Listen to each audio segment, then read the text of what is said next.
number 20 Clemson 80-61. And the Tuck, I was there along with a couple of our Discord people. We had a fantastic time. Dustin was covering the game over there on Twitter. Austin, of course, is with us. He just put out the instant reaction side on NoleGameDay.com. But what's going on, gentlemen? We're here to instant react this big time win for Florida State and Coach Hamilton. Everyone saw it coming, man.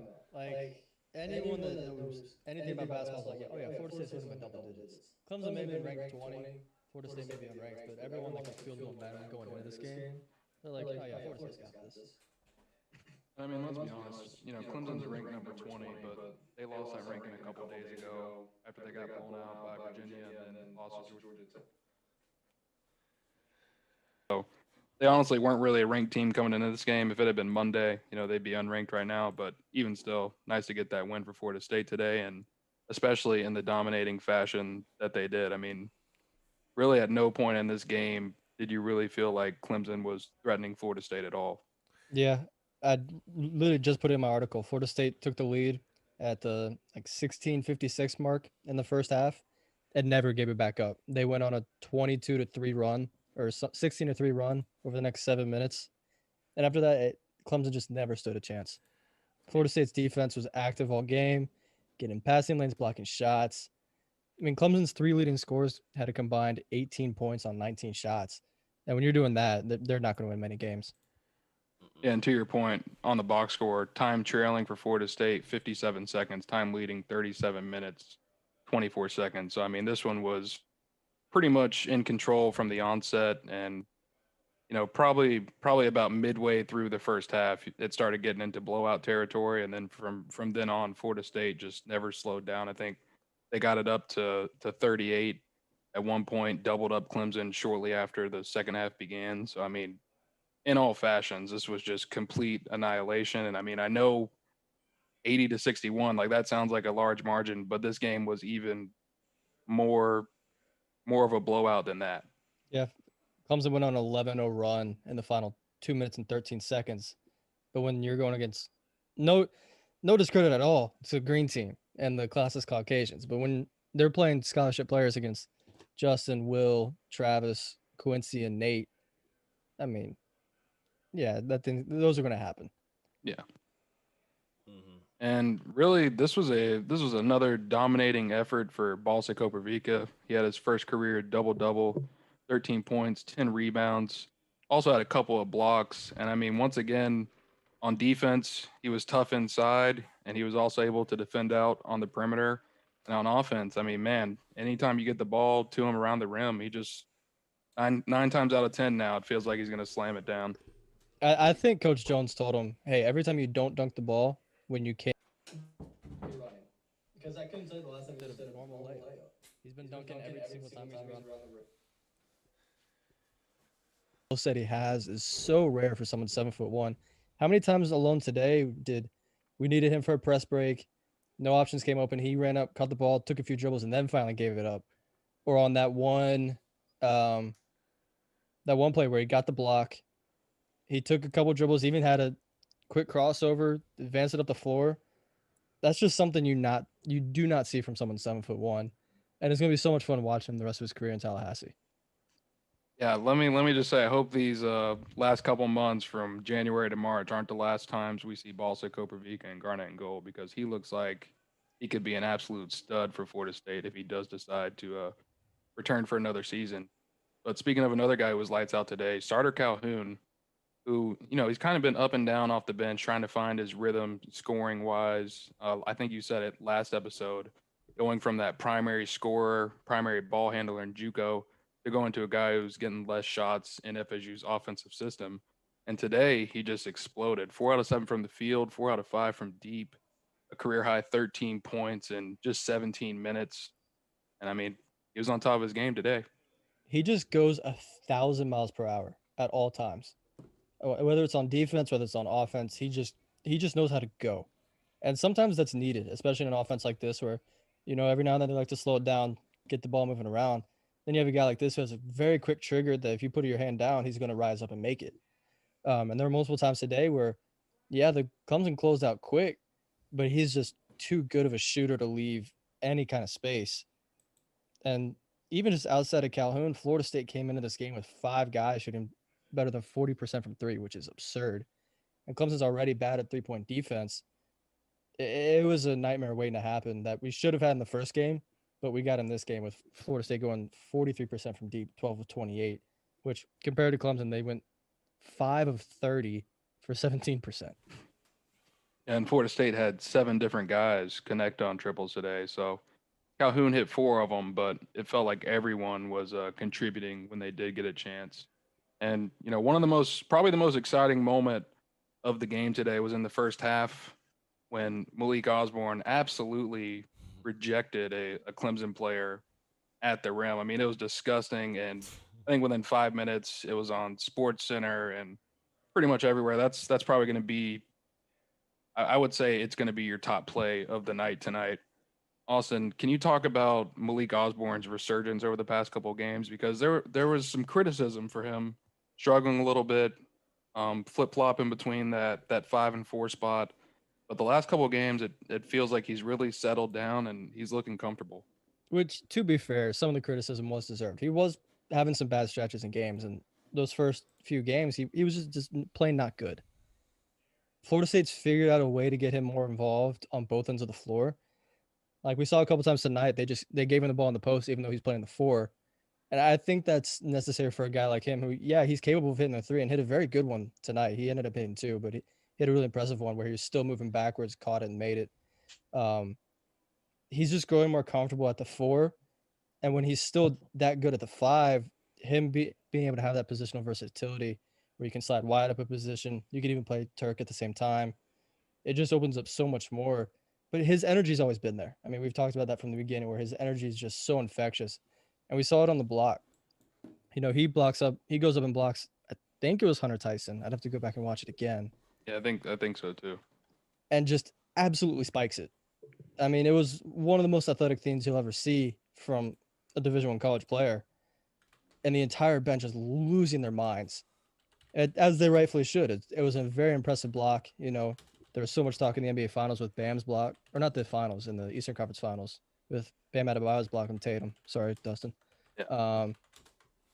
Just great blocks like that at the rim is something you don't see. And he was sliding over from the weak side. It wasn't even like he was standing there. He was still coming over from the weak side. Just an incredibly athletic play that I'm sure will get talked about a lot these next few days. Yeah, really impressive for him, and it's especially the resurgence he's had on both sides of the ball lately. That was I mean, nasty.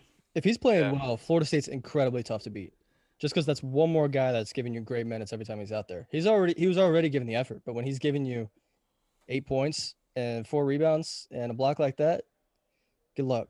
Yeah, no, that was disgusting. The whole Tuck was fired up after that. I mean, it doesn't get any better than that. And definitely, I think a team that's pissed off like Florida State, I mean, just adds into the momentum heading into a game. I know Dustin's about to ask something, but to start off the second half, you lose MJ Walker. Do you have any kind of ideas what's going on there? Concussion maybe from our side of the stands. We didn't really get to see what happened because didn't seem like much, but whenever he was walking off to the side, he seemed like he was in some kind of out of it a little bit. Yeah, he got caught by a stray elbow from Tenor Ingam. Wasn't even really that big of a hit. He kind of just got slapped across the face. But he got hit right on the soft side of his temple. You could tell, I think the lights were really hurting him. But they were saying on the broadcast that he was watching the game from the locker room, sitting up, doing fine. I'm sure he'll be in concussion protocols for the next few days. Wouldn't surprise me if he misses Wednesday against Miami, which you'll probably be missing him. Probably going to be missing Polite because Ham said after the game that Polite's probably going to be out another 1 to 2 weeks with his shoulder injury. So you're down two guards for Wednesday night. Granted, Miami's pretty beaten and battered too. But I think with MJ going down, you saw Calhoun step up. You saw some of these other guys step up. And I think it's kind of necessary that Florida State has this depth. Hamilton's been breeding this for years now, and that you can go to their next guy and not really lose much. I mean, we saw all night Florida State would go to their second lineup, and it just kept getting better and kept getting better. Then they put the starters back in, keeps getting better. I hope MJ's fine. Really, we want to see him be safe and Hamilton's always going to be cautious with an injury like this. But hopefully he'll be fine. But I'm assuming he will be.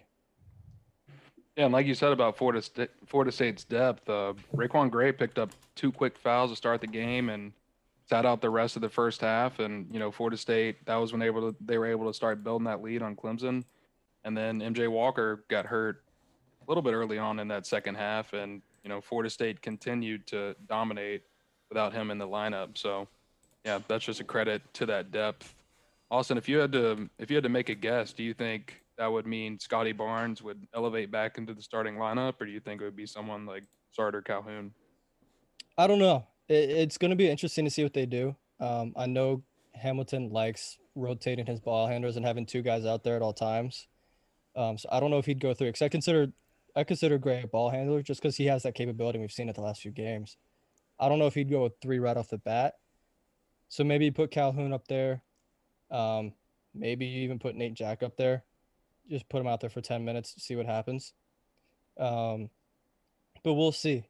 The wing depth is the one thing that really concerned me coming into this season. I would have liked for them to get one more body there, but it didn't end up happening.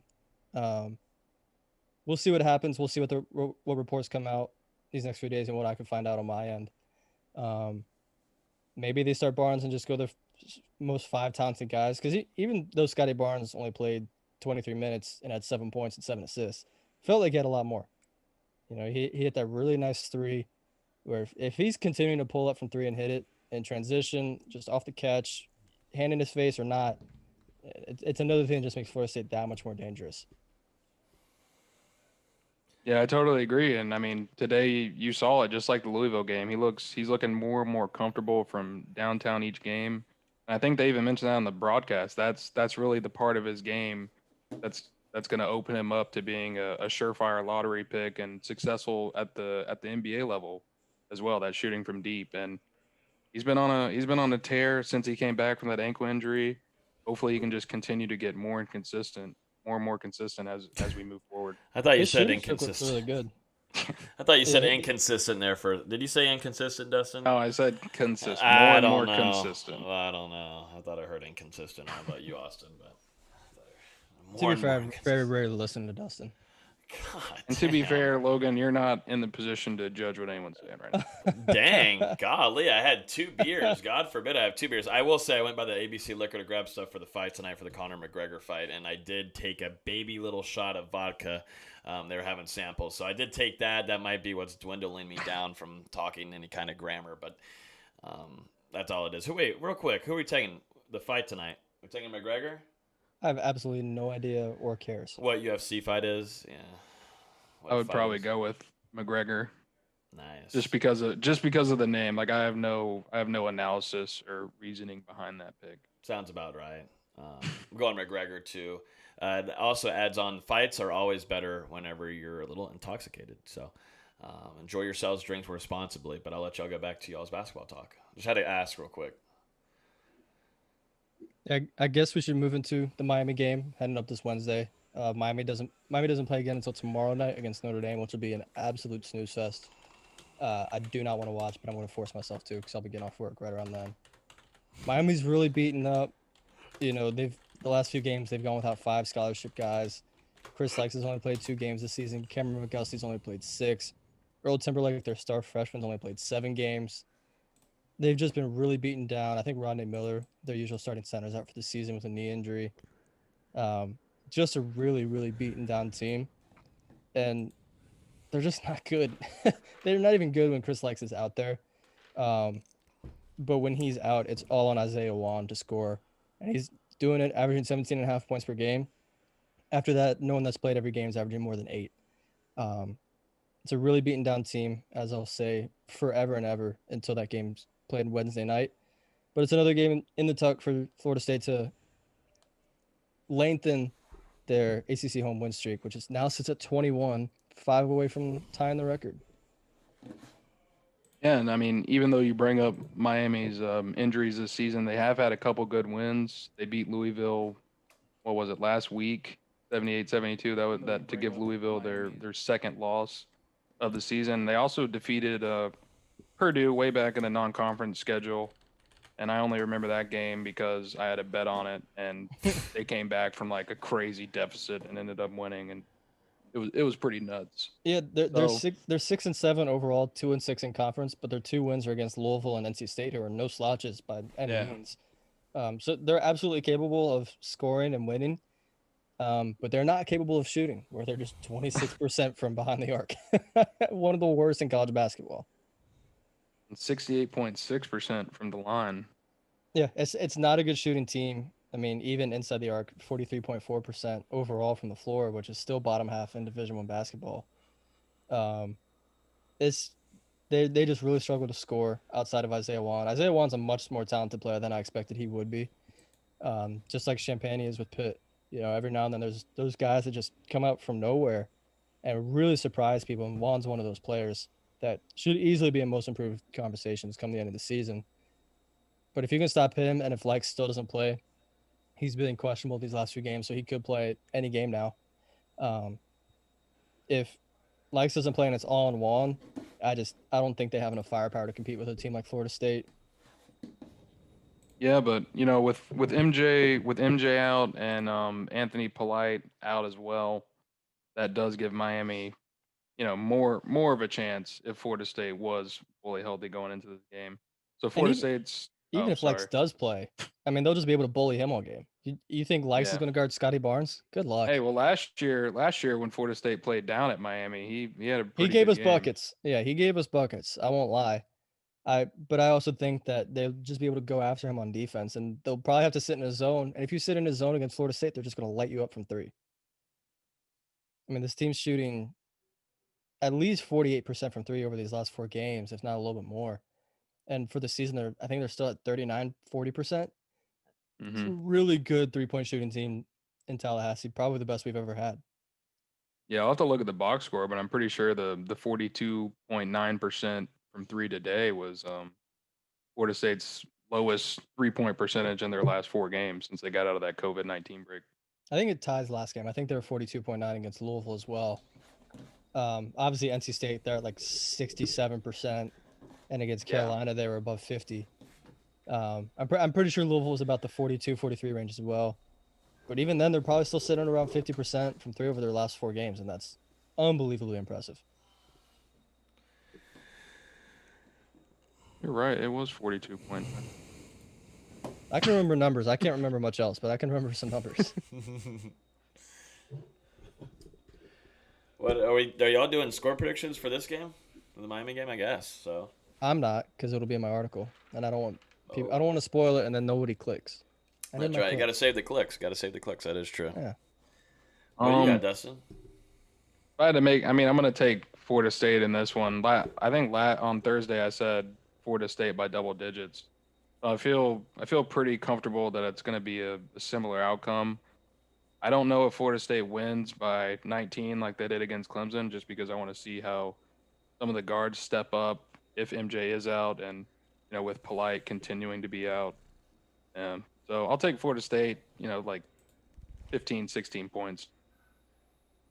Okay. Probably not a bad comparison. I'd probably end up doing something similar. I got to watch films first. I got to suffer through the Miami Notre Dame game tomorrow, and then we'll see what happens. Article will be up maybe Tuesday night, but probably Wednesday morning. True. I predicted Florida State's, what did I say? I think it's 79-69 in this Clemson game. Didn't know they were really going to rout them that badly this time. But I'm going to go Miami, I'm going to go Miami 58, Florida State 76. Shoo. Yeah. Easy money. I wouldn't be against it. I'm all Why about do Anytime you it. you can- say the anytime- losing team first? That's a just good what I question. thought about first. That's just what I thought about. Did you like that quote from Dickie V? I liked what you tweeted here. Dickie V said on primetime television on ABC, "You don't want these kids getting embarrassed like this." Oh, you absolutely do, though. I thought it was great. Well, I love it. Definitely. I mean, if you're in Florida State gear watching the game, you're all about it. You are Yeah. all 100% about it. Please Revenge do. tour. We're not used to hearing that commentators saying on Florida State's side of them embarrassing another team. It's usually on football, and Florida State's getting routed by 3 touchdowns on national television. So it's nice to hear that. Thank you, Dickie V, for the beautiful We quote. much rather have Florida State basketball on ABC than Florida State football right now. That's fine. Yeah. Let it some patience. Let's stick with basketball for right now on ABC, guys, and then when Norvell's got things turned around, we'll maybe go back to the football field with it. Which he apparently, according to reports, he was at the game tonight. Was he And now? if you're going to build a winning program, you got to be around another winning program. So Winning culture, yeah. yeah, He wants to build things inside the locker room. Leonard Hamilton's a good guy to be around. Learn from Maybe the this- best. yeah, maybe it'll Yeah, I'm spread glad- around the rest of the team. I'm glad the tour of duty got paused for COVID, but he came to the basketball game. Good looks. Yeah. Always working. Norvell's 24/7. No breaks. Spreading that success. That's right. Also, quick shout out to Dennis Gates at Cleveland State, getting to 10 Horizon League wins already.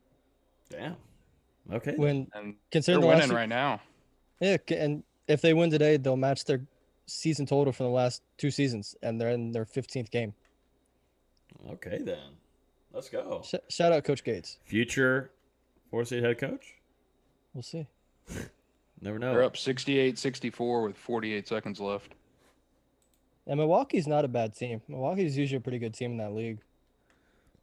Cleveland State's on pace for a tournament bid. Yeah, it's going to come down to them and Wright State. And Wright State's another team that's usually pretty good in that conference, but I got my money on Gates.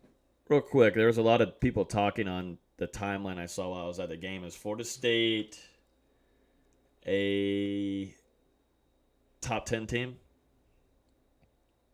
If they play like this, or like they have these last 4 games, they are a top 5 team, in my opinion. There are very few teams that can play with a Florida State team that's shooting this well, defending this well, scoring this well, getting everybody involved this much. Really, the only team that would be better is Gonzaga. I mean, Gonzaga is a different beast. Baylor, I think we'd match up really well with. Just in the Big 12, there's not as much size and athleticism as there is if you're playing Florida State. Iowa, fantastic offense, horrid defense. I think Florida State would rip them to shreds with their guard play. I think probably next week you're looking at top 15 maybe, just because the AP poll is not going to take a team from 29th to 10th. That's just unrealistic.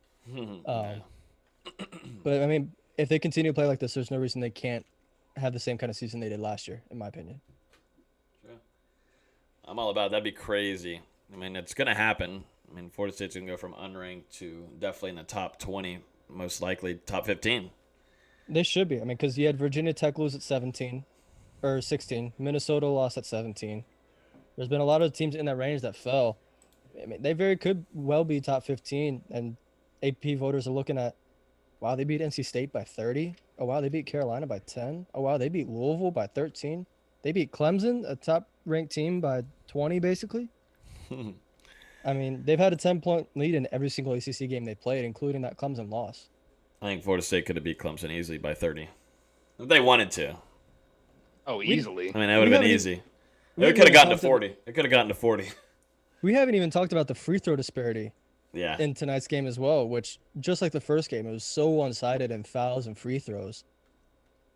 Yeah. It was unbelievable. Shout out Jamie Luckey for being the worst official in the ACC. I cannot stand you. Oh, yeah. And good thing it was such a blowout that it didn't end up mattering. Yeah.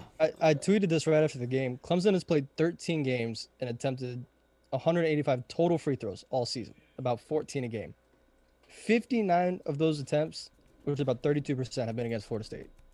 It's crazy. In 2 It's games. insane. It's insane. It's nuts. Well, is that about it for instant reaction? A little bit of baby preview of FSU versus Miami that's happening next week? Yeah, no one needs to talk about Miami more than that. Nah, I don't think 5 so. minutes is enough. I don't think they're worth enough. I don't think that color orange, that burnt orange, is worth enough of our time, honestly. I don't think enough See of our- on Thursday when we recap it. Yeah, we'll see if it is worth it enough to be talking about more. We shall see, but yeah. Always, thank you so much for listening, guys. If you're on here live, if you're on YouTube or Facebook, Twitter, make sure y'all hit that follow or subscribe button so y'all be notified when we go live every time. We're trying to do more instant reactions after basketball games on the weekends, and then We record every Thursday night at 8:30 p.m. Eastern Time to talk about the latest regarding Florida State football, basketball, of course, quick hitters, and we'll be talking about the upcoming Super Bowl match too. We'll see what happens this weekend starting tomorrow. So we'll have a lot to talk about in this upcoming episode on Thursday night. Thanks a lot. We got a crazy cool announcement happening next week over here for our show and Noel Game Day alone. So we are amped up to give you guys that next week. Y'all have a great rest of y'all's weekend, and we will talk to you guys next Thursday night.